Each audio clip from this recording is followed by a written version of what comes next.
প্রিয় দর্শক, সাজ্জাদ কাদিরের শুভেচ্ছা নিন। এই মুহূর্তে আপনাদের সামনে কথা বলতে এসে নির্বাচন কেন হবে না, কে ঠেকাবে? নির্বাচনের আর খুব বেশি দেরি নাই। আজকে 7 জানুয়ারি কথা বলছি। এক মাসের কয়েকদিন এখনো কিছু কিছু জায়গা থেকে আওয়াজ আসছে। বিশেষ করে এটা বলতে পারেন যে আওয়ামী লীগ পন্থী, আওয়ামী লীগ শিবিরে আলাপ আছে যে নির্বাচন হচ্ছে না, এই তফসিলে নির্বাচন হচ্ছে না।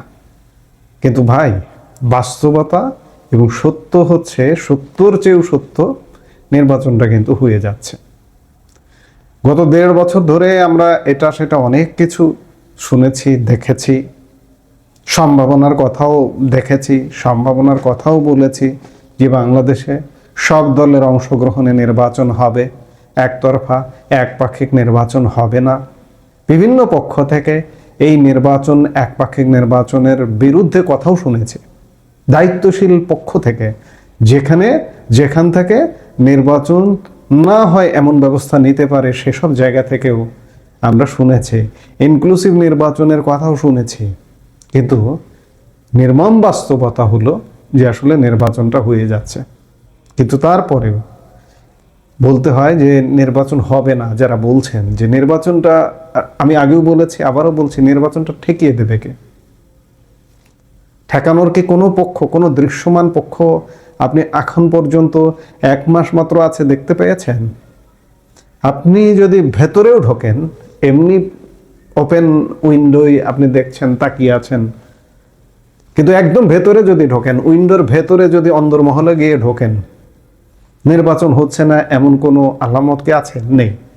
সোজা কথা, নির্বাচনটা হয়ে যাচ্ছে যে এতে কোনো সন্দেহ নাই। তবে একটা জায়গায় সন্দেহ আছে। কারণ গত পরশু সোমবারও দলের শীর্ষ নেতা শফিকুর রহমানের নেতৃত্বে জামাতের কেন্দ্রীয় কার্যনির্বাহী পরিষদের এক বৈঠকে নির্বাচন নিয়ে উদ্বেগ প্রকাশ করা হয়েছে। দেশে অবাধ ও সুষ্ঠু নিরপেক্ষ নির্বাচনের পরিবেশ নেই, এমনটা বলা হয়েছে।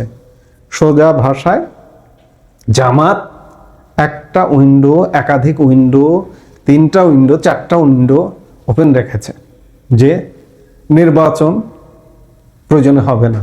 কেন হবে না? যদি না জামাত নির্বাচন পরবর্তী সময়ে যে সরকারটি গঠিত হবে সেই সরকারের ভাগবটার অংশী না হয়।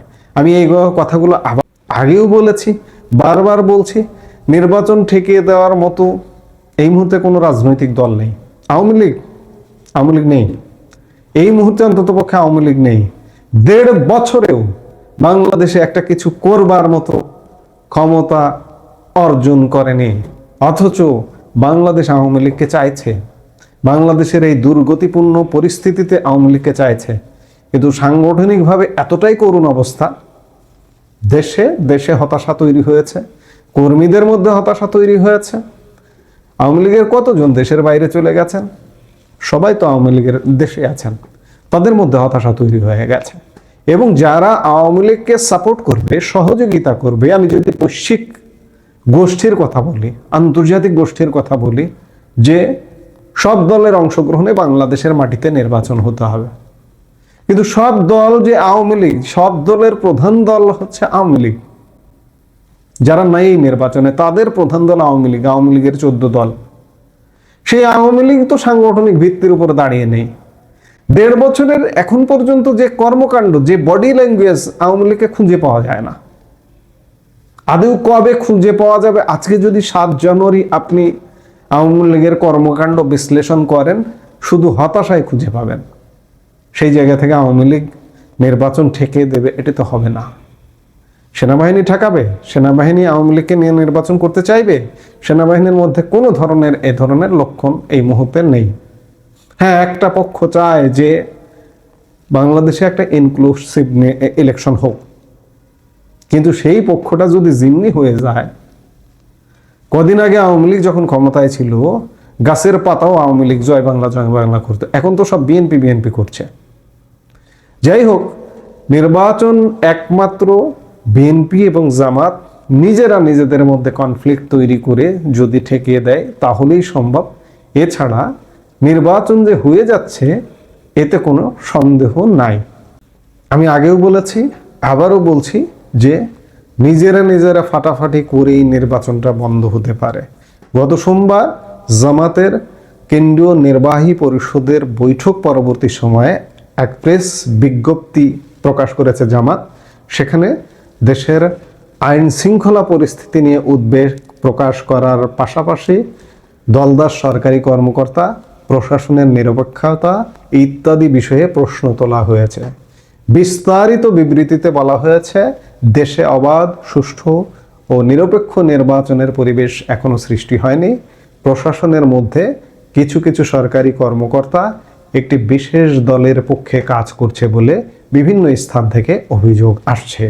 এই অবস্থায় অবাধ, নিরপেক্ষ ও সুষ্ঠু নির্বাচনের জন্য প্রশাসনের নিরপেক্ষতা শতভাগ নিশ্চিত ও আইন শৃঙ্খলা পরিস্থিতি আশানুরূপ উন্নতির বিষয়ে কঠোর পদক্ষেপ গ্রহণের জন্য নির্বাচন কমিশন ও সরকারের প্রতি জোর দাবি জানানো হয়েছে। এই বিবৃতি, এই বৈঠক যেটি বলুন না কেন, এটি সরকারের এবং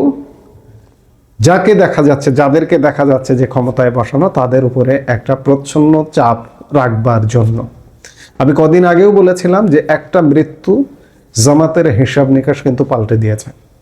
এই পাল্টে দেওয়া থেকে জামাত কদিন আগেও আশা করেছিল যে এককভাবে তাদের যে একটা জোট আছে, 10 দলীয় জোট, সেই জোটের নেতৃত্বে জামাত ক্ষমতায় যাবে। কিন্তু ক্ষমতার হিসাব, বিশেষ করে খালেদা জিয়ার মৃত্যু পরবর্তী সময় এবং তারেক রহমানের দেশে ফেরা পরবর্তী সময় হিসেবটা কিন্তু পাল্টে গেছে। যার দরুন একপাক্ষিক বা একতরফা একটি বৃহৎ অংশ 50% জনগোষ্ঠীকে বাদ রেখে যে নির্বাচনটা হতে যাচ্ছে, সেই নির্বাচনেও ক্ষমতা মোটামুটি বিএনপির দিকে এমনটাই জামাত মনে করছে।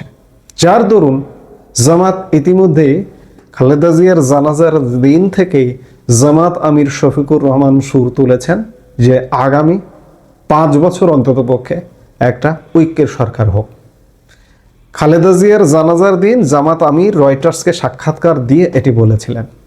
পরে একদিন পরে জামাত আমির তারেক রহমানের সঙ্গে সাক্ষাৎ করেছেন এবং সাক্ষাৎ করেও একই বার্তা দিয়েছেন। শুধু জামাত আমির নয়, জামাতের শিবির ডাকসু নেতারা তারেক রহমানের সঙ্গে দেখা করেছেন। অর্থাৎ তারা বুঝতে পারছেন যে ক্ষমতা তারেক রহমানের হাতে তুলে দেওয়ার একটা ব্যবস্থা সব পক্ষ করছে, প্রশাসন, পুলিশ, আর্মি সব পক্ষ করছে। সেই জায়গা থেকে তাদেরকে ক্ষমতার ভাগ দিতে হবে, সোজা কথা। এই ভাগ দেওয়ার দাবি থেকেই আন্তর্জাতিক গণমাধ্যমে এমন দাবি তুলেছেন শফিকুর রহমান, তারেক রহমানের সাথে সাক্ষাৎ করে এমন দাবি করেছেন এবং গত পরশু বৈঠকে এই যে বিবৃতি দিয়েছে যে নির্বাচনের অবাধ এবং সুষ্ঠু পরিবেশ নেই। কেন? এখন পর্যন্ত বিএনপির কাছ থেকে জামাত সিগন্যাল পায়নি যে আমরা নির্বাচনের পরে ঐক্যের সরকার করব। এই সিগন্যাল পাওয়ার জন্যই বলা যায় যে একটা চাপ রাখা, সরকারের উপর চাপ। যদিও এই সরকারটা জামাত নিয়ন্ত্রিত সরকার, সরকারের উপর একটা চাপ এবং বিএনপির উপর একটা চাপ। এই চাপ যে নির্বাচনের পরিবেশ নেই, এই কথা বলার ফলে বিএনপির মধ্যে যাতে একটা কাপাকাপি হয়, তারেক রহমানের মধ্যে যেন মনে হয় যে জামাত তো নির্বাচনে বাধা হয়ে দাঁড়াতে পারে। এই জন্য জামাতকে মোটামুটি একটা আশ্বাস দেওয়া যে আমরা নির্বাচন পরবর্তী সময়ে শফিকুর রহমানের বা জামাতের যে চাওয়া, নির্বাচন পরবর্তী সময়ে সরকার গঠনের, মন্ত্রী পরিষদ গঠনের আগে এক জায়গায় বসে সিদ্ধান্ত নেব, এমন একটা জোরালো আশ্বাস দেওয়া যে জামাতকে সাথে নেওয়া হবে। এখনো পর্যন্ত চূড়ান্ত সিগন্যাল জামাত পায়নি। পেলেই পাওয়ার সাথে সাথে নির্বাচনটা হয়ে যাবে এবং আলটিমেটলি পাবে, এটি মনে হয় যে জামাত এটি পাবে। এবং মন্ত্রী পরিষদে বিএনপি নেবে কিনা এটাও একটা ব্যাপার। কারণটা হচ্ছে বিএনপি বা আজকে তারেক রহমান দেশে এসছেন শুধু তার নিজের ইচ্ছায় নয়, কিন্তু আপনারা তারেক রহমানের আজ থেকে 40 দিন আগেও তারেক রহমান দেশে আসবেন কিনা, আসতে পারবেন কিনা অনিশ্চয়তা ছিলেন। তিনি নিজে জানিয়েছিলেন দেশে আসাটা কিন্তু তার একক নিয়ন্ত্রণাধীন নয়, এটি সেই সময় তিনি নিজে জানিয়েছিলেন। তাহলে বুঝুন যে এর নিয়ন্ত্রণ কোথায়।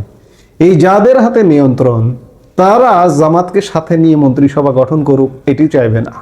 আবার জামাত যদি মন্ত্রিসভায় না আসতে পারে তাহলে কিন্তু তারেক রহমানের পক্ষে দেশ চালানো কঠিন হয়ে যাবে। আপাতত যদি আশ্বাস দিয়েও দেয় যে ঠিক আছে আমরা নির্বাচনের পরে বসবো, নির্বাচনটা হয়ে গেল, মন্ত্রিপরিষদ গঠিত হলো এবং তারেক রহমানের মন্ত্রিপরিষদে জামাত অংশ হলো না, তাহলে এই যে আজকে যে সারা বাংলাদেশে দখলদারিত্ব কায়েম করেছে, এই দখলদারিত্ব থেকে জামাতের পিছু হটতে হবে।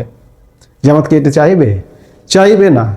যখন জবরদস্তি করা হবে জামাতের উপর তখন পরিস্থিতি কিন্তু ভিন্ন হয়ে যাবে।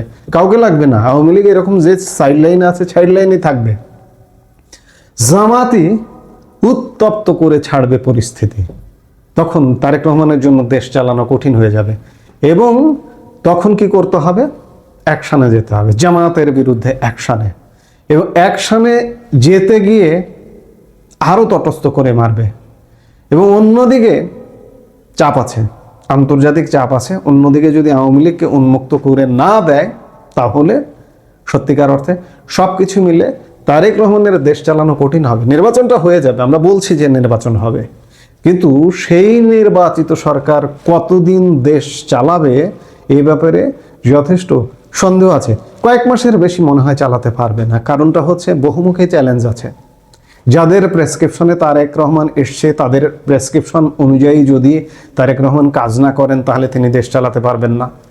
আবার তাদের প্রেসক্রিপশন উপেক্ষা করে যদি জামাতকে সঙ্গে নেন তিনি দেশ চালাতে পারবেন না। অর্থাৎ সংকট চারিদিক দিয়ে, সংকট, উভয় সংকট। এই সব সংকট মোকাবেলা করে দেশ কিভাবে চলবে সেটি একটা বিষয়। তবে এ কথা বলতেই পারি, সবশেষ এ কথা বলতেই পারি যে নির্বাচনটা হয়ে যাচ্ছে, যে কোনোভাবে হোক আগামী 12 ফেব্রুয়ারি নির্বাচনটা হয়ে যাবে, এতে কোনো সন্দেহের অবকাশ দেখছি না। এই মুহূর্তে এ পর্যন্তই। সবাই ভালো থাকুন, সুস্থ থাকুন। আমাদের ভিডিওগুলো নিয়মিত পেতে সাবস্ক্রাইব করুন Sajjad Kadir and the legends YouTube channel এবং লাইক, কমেন্ট, শেয়ার করে সাথে থাকুন।